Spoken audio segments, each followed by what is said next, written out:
Babe Ruth had hit 714 home runs during his professional baseball career and was playing in one of his last full major league games. He was playing for the Boston Braves. That day, the game was against the Reds in Cincinnati.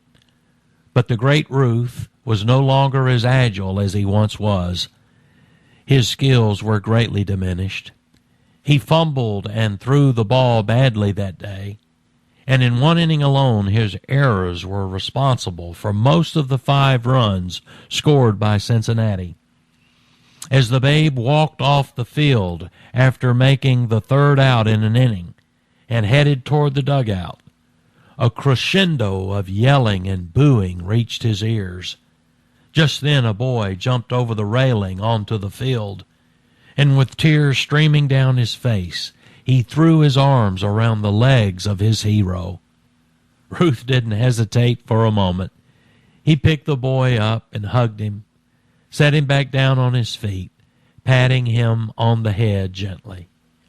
The noise from the stands came to an abrupt halt. Suddenly there was no more booing. In fact, a silence fell over the entire park. In those brief moments, the fans were witnessing 2 significant people.